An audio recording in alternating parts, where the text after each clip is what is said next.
Hi everyone, Canoopsy here, and it's time to talk about the OnePlus 6 nearly a month later after launch. And spoiler alert, this phone is incredibly great.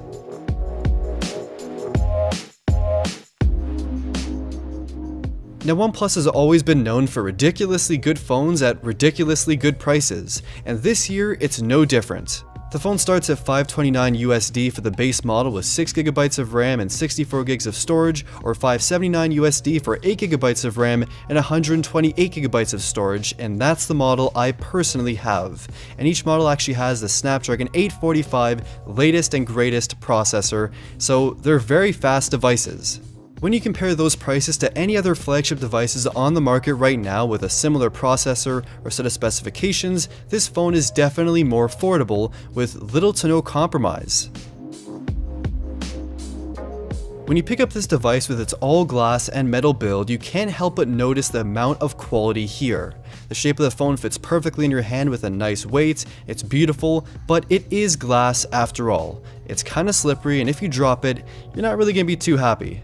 You can choose one of the official OnePlus cases, which are very well designed, especially the sandstone one, but I changed things up a bit this year and chose a matte black D-brand skin with a red logo accent, and it looks incredible. Now above that logo, the fingerprint scanner is quick and accompanies the face unlock on this device, which uses the front-facing camera. Like last year, it's almost instant, it's incredibly quick, but also like last year, it's not using any sort of dedicated hardware besides the camera and software features, so it's not ultra secure, nor does it work as well as Face ID. But I still use it all the time for just quickly unlocking my phone because you really can't beat it. You're also not losing many of the OnePlus comforts you've come to expect. There's still a headphone jack, tactile buttons, dual SIM tray, and the alert slider. You can slide between ring, vibrate, and silent, and this is a fantastic feature.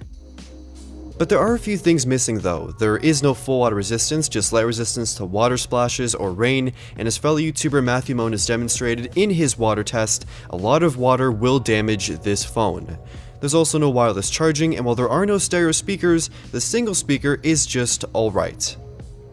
These are some key features that many flagship phones do have today, but for me, I don't really think they're truly necessary features, especially at this price point you're getting this phone at. One of the things this phone has picked up from many of the flagship phones of this year though, is that front display notch, and to be honest, it hasn't bothered me at all. It's pretty small and the chin is also kinda small, so it's not too terrible. In video mode, you don't see the notch at all when you're watching Netflix or on YouTube, and you can also hide the notch in regular daily usage, but I've left it on.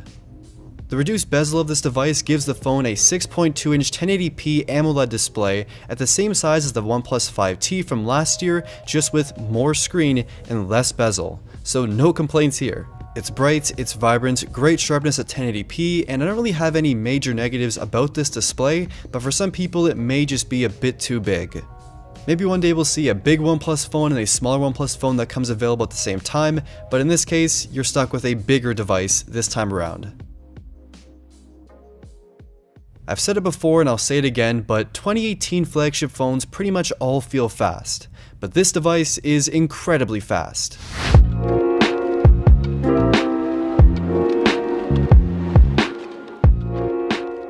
Whether it be just basic things like opening apps or switching apps, multitasking, it's all very quick, and as you'd expect, gaming is flawlessly fast as well. It's a ridiculously quick phone with either 6 or 8 gigs of RAM, and you're easily going to be impressed with this speed.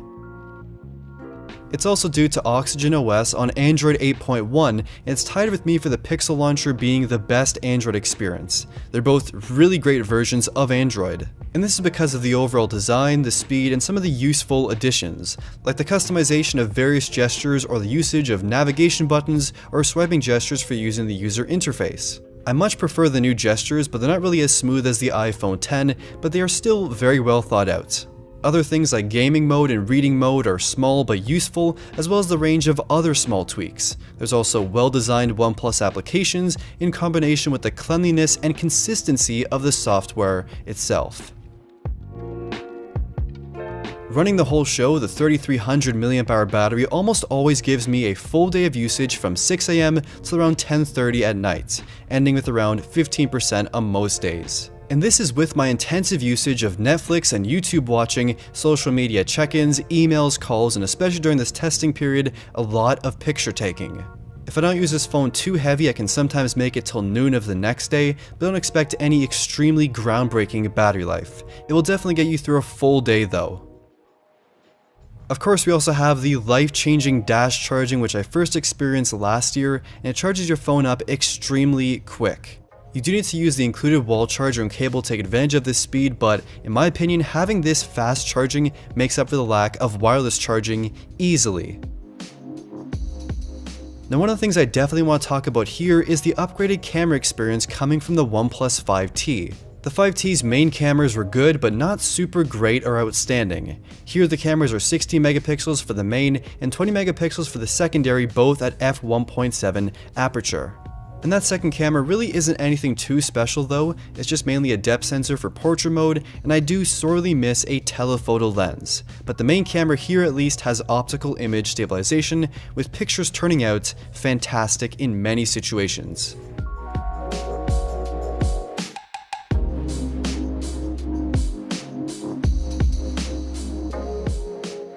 Dynamic range is on point, sharpness is great, and colors are often vibrant and beautiful. A phone at this price with this sheer camera quality is really outstanding.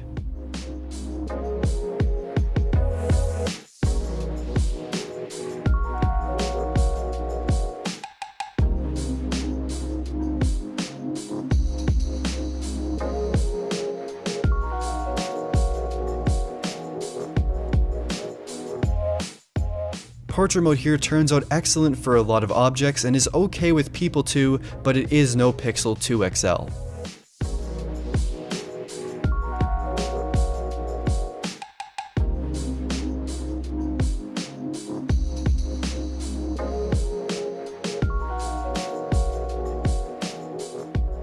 The only weak area for pictures is extreme low light where shots are kind of noisy and grainy and muddy.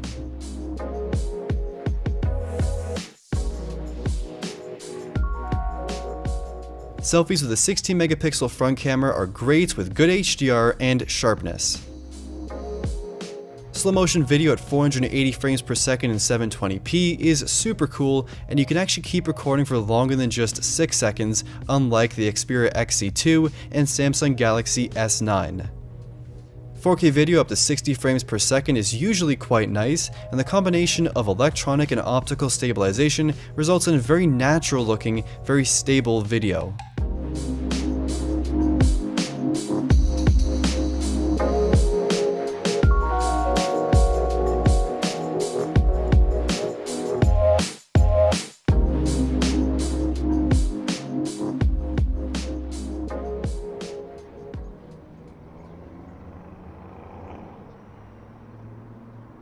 The OnePlus 6 is kind of a dream come true. In a world of expensive flagship phones with compromises here and there, the OnePlus 6 comes in and changes everything at a price that is very reasonable for what you get. You're missing really only wireless charging and water resistance, and maybe the camera could be a bit better or the phone might be too big for you, but if I think about it, I can't tell you really any other major negative besides the fact that maybe 6 months from now, the OnePlus 6T will come out and you may be a bit envious. If those things just don't bother you though, they really don't bother me, this is the best high-end phone you can buy at the best price, making recommending any other more expensive phone a bit more difficult. Let me know your thoughts on the OnePlus 6 in the comments down below, subscribe, and thank you for watching.